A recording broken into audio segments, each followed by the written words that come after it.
नमस्कार साथियों, कैसे हैं आप सब। आज हम सब भारत की स्थिति एवं विस्तार के बारे में अध्ययन करेंगे और देखेंगे कि भारत जो है पृथ्वी के किस भूभाग पर, किस लोकेशन पर, किस पोजीशन पर स्थित है। भारत की स्थिति एवं विस्तार के अंतर्गत हम देख रहे हैं भौगोलिक स्थिति।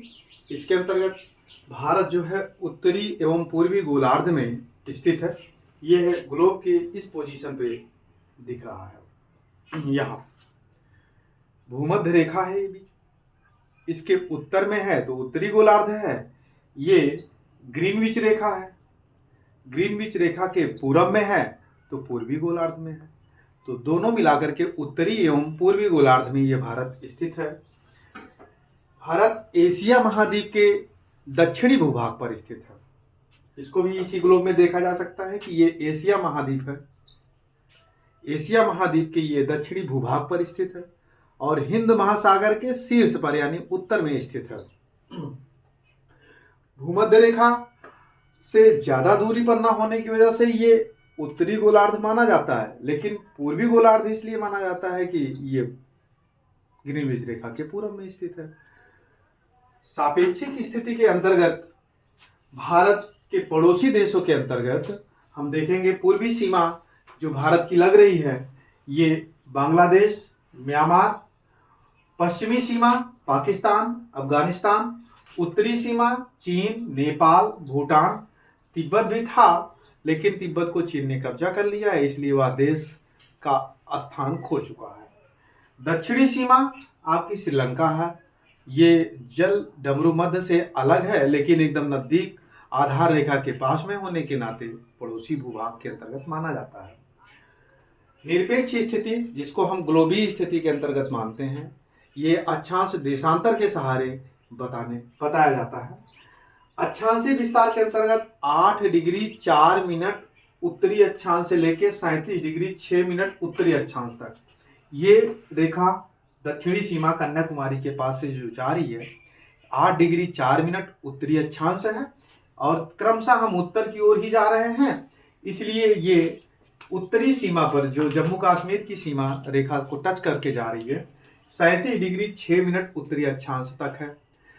इन दोनों का जो विस्तार है 29 डिग्री 2 मिनट अक्षांशीय विस्तार के अंतर्गत आ रहा है।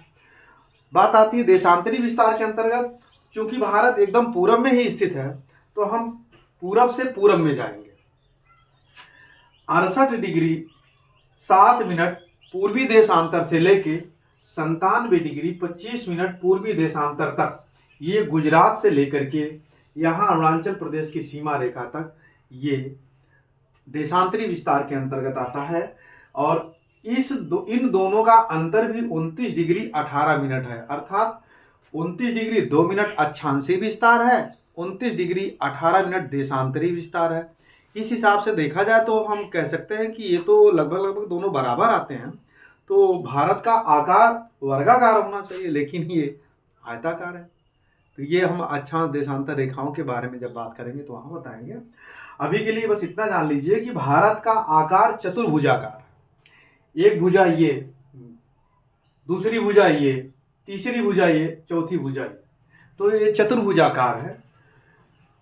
आर्थिक स्थिति के अंतर्गत हम जानते हैं कि भारत एक विकासशील देश है, ना तो एकदम विकसित देश है ना ही सोमालिया की तरह एकदम पिछड़ा देश है, इन दोनों के बीच में स्थित है, इसीलिए विकासशील देश के अंतर्गत आता है। यह कृषि प्रधान देश है। यहाँ लगभग 60% से ऊपर जनसंख्या खेती बाड़ी में लगी हुई है। सामाजिक स्थिति के अंतर्गत हम अच्छी तरीके से इतिहास से लेकर आज तक हम जानते हैं सिंधु घाटी सभ्यता जो सिंधु नदी घाटी में विकसित थी वो नगरीय सभ्यता थी। दुनिया में जब ग्रामीण सभ्यता का विकास नहीं हुआ था तो हमारे यहाँ नगरीय सभ्यता का विकास हुआ था। जहाँ कहीं जमीन की खुदाई होती है नगरीय सभ्यता के अवशेष निकाले जा रहे हैं। हम कई प्रजातियों में हैं, कई जातियों में हैं, कई धर्म में हैं, कई संप्रदाय में हैं, कई भाषा बोलते हैं, कई बोली बोलते हैं, खान पान में, रीति रिवाज में, पहनावा में, तीज त्योहार में, उत्सव में हम बहुधर्मिता लिए हुए हैं। हमारे पास इतनी ज़्यादा विविधता है कि दुनिया के कोने कोने में उतनी विविधता नहीं मिलेगी।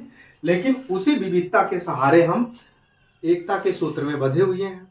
हम एक देश, एक पहचान, एक निशान, एक संविधान, यानी हम एकता के सूत्र में इस तरीके से बंधे हुए हैं कि अलग होकर के भी एक दिखाई देते हैं। ये हमारी सामाजिक स्थिति है।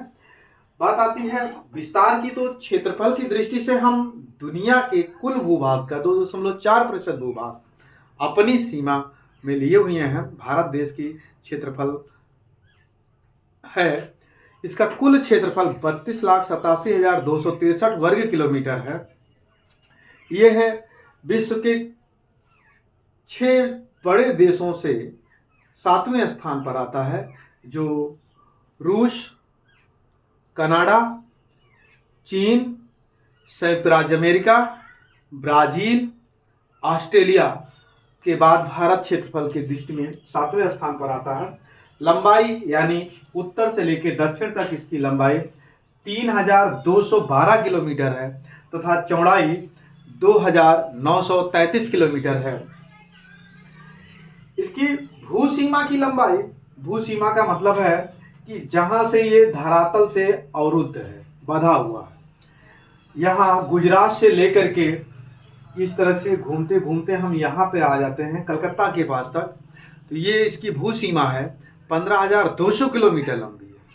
उसके बाद यहाँ से हम ये जल सीमा के अंतर्गत हम आ जाते हैं, फिर यहीं गुजरात तक आ जाए तो ये इसकी जल सीमा है। इसकी कुल लंबाई 6,100 किलोमीटर है।